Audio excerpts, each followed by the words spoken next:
Welcome to my channel. Keep on smiling. एक गांव में एक किसान रहता था। रोज झरने पर जाता था, वहां से अपने कंधे पर एक डंडा होता था, उसके नीचे 2 घड़े लटके रहते थे और घड़े में पानी लेके आता था अपनी जरूरत के लिए घर से। जब घर तक पहुंचता था, लेकिन एक घड़ा जो था उसे बड़ा गुमान था, बड़ा पक्का घड़ा था, बड़ा अच्छा घड़ा था, मजबूत था कि मैं तो सबसे मजबूत घड़ा हूं। लेकिन एक घड़े में कहीं ना कहीं कुछ उसमें पानी चूता था, उसमें पानी निकलता था, दरार थी उसमें।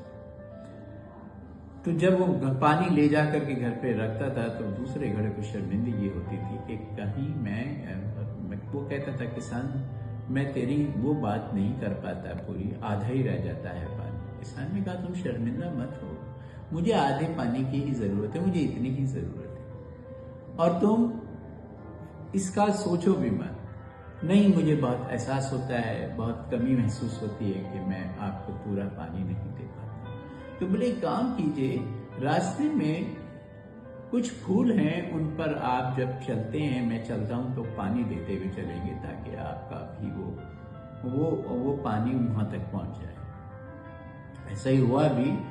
तो उन्होंने जब वो पहुंचे तो बोले कि वहां तो बड़े अच्छे फूल खिल गए, क्योंकि किसान ने वहां कुछ बीज छिड़क दिए थे।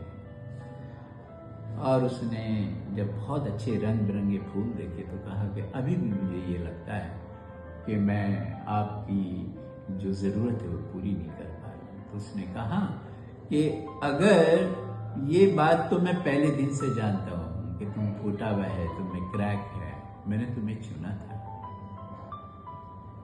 और ये मैं जानता था, और तभी मैंने वो फूल के बीज फेंके और ताकि वो फूल भगवान के चरणों में बिछाए जाएं, उनको अर्पित किए जाएं। तो दोस्तों, इस कहानी से मुझे ऐसा एहसास हुआ, ऐसा बच्चों बताना चाहता हूं मेरे प्यारे स्टूडेंट, कि जिंदगी में जो कमियां हैं उन कमियों में भी आप खूबसूरती ढूंढ सकते हैं। कमियों के साथ लोगों को अपनाओ, कमियों के साथ खूबसूरती ढूंढो, भगवान की उसमें लीला ढूंढो। टूटे घड़े से भी भगवान क्या क्या खेल करा देता है। इसलिए जो पास है वो पर्याप्त है और जिसमें कोई कमी है वो हमारे लिए स्वीकार है। धन्यवाद। Thank you so much. Keep loving yourself, keep loving people and always stay blessed. Thank you so much.